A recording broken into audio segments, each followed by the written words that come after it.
good to have him back. The film session this morning, it was just grateful to be back. How much he means to our team.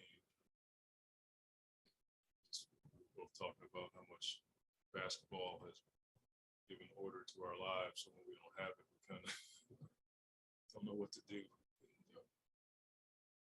It's just good to have him back. You know, he brought some energy to the group. Guys are happy to see him.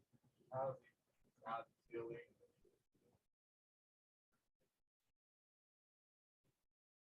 I don't know. I mean, it's available, but as far as minute restrictions, I'll just play it like we normally do when he's had situations like this. I'll just read him. More than likely, it won't be the same. Playing 36 plus, 38, sometimes 40. That'd be pretty hard to accomplish tonight. But I got to read him in the game. Book never wants to come out, so I have to at times be the governor with him just to make sure it's fresh and doing okay. Not having Jimmy tonight. Change.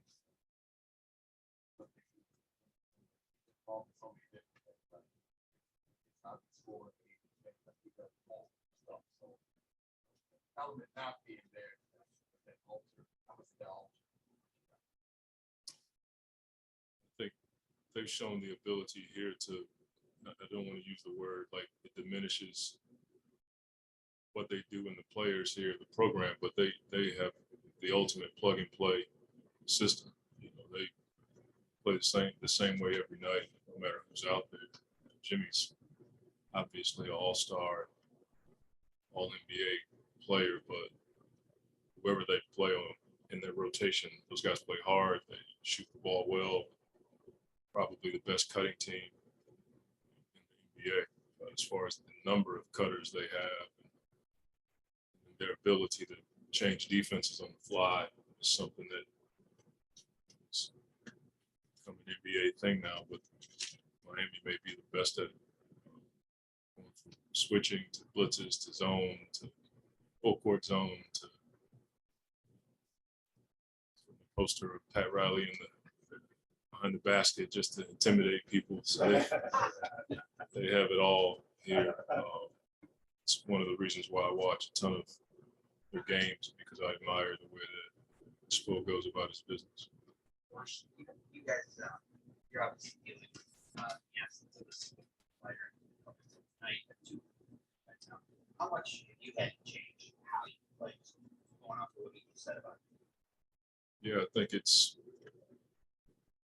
forced to, but you should do it anyway over the course of the season. If you have a chance to make it to the playoffs, I think you have to figure out different ways to play. Sometimes we've been forced into it in game because of foul trouble or a certain situation. Lately, it's been the injuries that have forced us to do it. So I think you have to. Forces you or allows you to learn. That's what I've noticed. I've learned a lot about who we are, capabilities of different guys in certain situations that they probably wouldn't have been in had we had Chris and Book. So probably should do it on purpose if you have a good team, just to find out more about your team. I know Pop used to do it back in the day. I don't know if you've noticed, but I'm not Pop, so I have to try to get every win I can. I have to be forced into these situations. So I think it's helpful at times. Money in regards to the cutting, your way, on the backside of the defense, have you seen him get better at communicating, barking out, talking to his?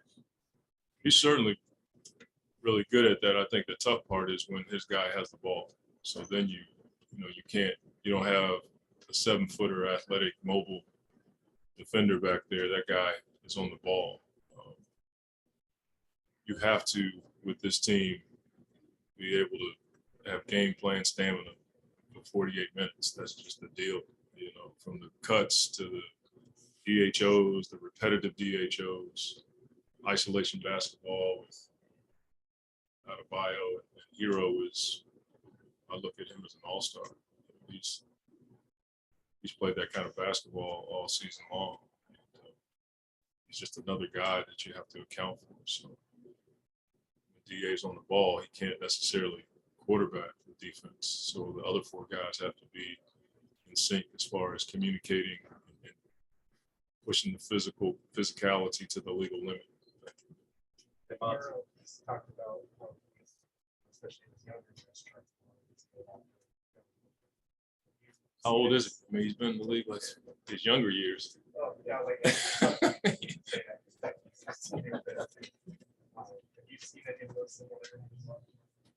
I could see it. I mean, he scores on every level, more athletic than you realize. More than anything, you just see the competitive spirit and the heart, the willingness to take big shots. Now he's, until he's been in the weight room, he deals with physicality a lot better than he did when he first came in. So I could see that. Kentucky, common background there, but also the bounce that he has to his game is a lot like Brooks. It's one of those situations where, when he's wing and reached out to him to offer him advice. In your experience, how important is that? Players that guys look up to reach out and kind of offer. I mean, that's what today's game is about. Necessarily see that when I came into the league, because the guy playing your position looked at you as a threat, wasn't as willing to help you out, even in practice. You had to have a really good vet if you were playing the same position to help you out. Now, more guys are willing to work out in the summer together, share information, all these social platforms they connect on. I'm sure there's a lot of exchanging of experiences there. So I know it's helpful to the younger generation. Coach, what's this year been like for you coming off, going to the finals and losing and coming back and just reestablishing it and doing it all over again? Yeah. Has that been even more of a motivator coming off that finals experience? I think you feel like you're always motivated to win every game. For me, I felt a humility about the process, and I had a great respect for the coaches and organizations and players who do it year after year. The stamina, the excellence that you have to have. I was so doggone tired after the finals, and I'll just use Spo as an example to be able to lead an organization as long as he has to the finals, playoffs, different ways he's played and coached. I just respect that kind of stamina to be able to do it. That's what I came out of it with. And obviously, you're motivated to have a chance to win another, or win one, I should say. Way ahead of myself. Coach McCall has never missed a game in his professional career. How valuable is that to you? You said it. The guy that's available every game speaks to stamina and his willingness to want to play. There have been moments where he's, messed his finger up or taken a hit in the game where you don't know if he's going to come back, and he's right behind me wanting to check in. That just speaks to his heart to play the game, but also want to be there for his teammates. It's certainly something I don't take for granted. In this day and age of load management and all that stuff, rest and recovery like that young man just wants to play, and I absolutely love it. Did you talk about the way Cameron Payne has stepped in and filled the void for Chris Paul? Yeah, I put a lot on him. We came back not knowing during All-Star break that Chris was going to be out.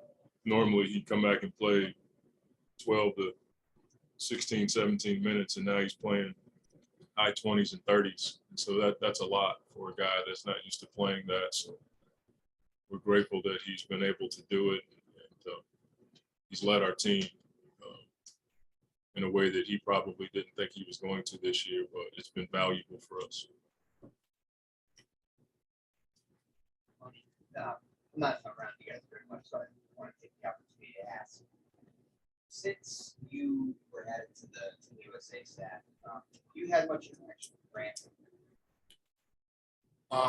Not as much as you think. I mean, he's part owner of a team, and then he's doing TV, and you know, I'm a glorified ball boy with the Suns, so we're pretty busy, and so outside of texting ever so often, not much, especially during the season. And he's got his girls, to me, and my family's 6 kids, man. So when I leave the gym, I got to be home. So we haven't talked as much as you would think. I saw him at the All-Star game, and that thing was like a whirlwind. I had time to shake his hand, and I kept moving. So we just haven't had a chance to talk like we used to when we played together. Do you have any good Grant Hill stories? Yeah, I mean, he lived in my neighborhood, or I lived in his neighborhood in Orlando. I realized I was in the wrong neighborhood. If I'm buying a house in the same neighborhood as Grant Hill, I probably am overshooting it a little bit. So, yeah, I mean, he had like 4 or 5 jet skis and a boat back there, and I had like a boat lift with a John boat on it. You know, I was in the wrong neighborhood. So that's. I wasn't even I wasn't even the 3rd best basketball player in my neighborhood. It was Grant, Oscar Schmidt, and me. So I was in the wrong neighborhood. I should have been in a neighborhood where I could at least be the best basketball player. Promptly was out of there. Hey, Kip. Thank you. Wow.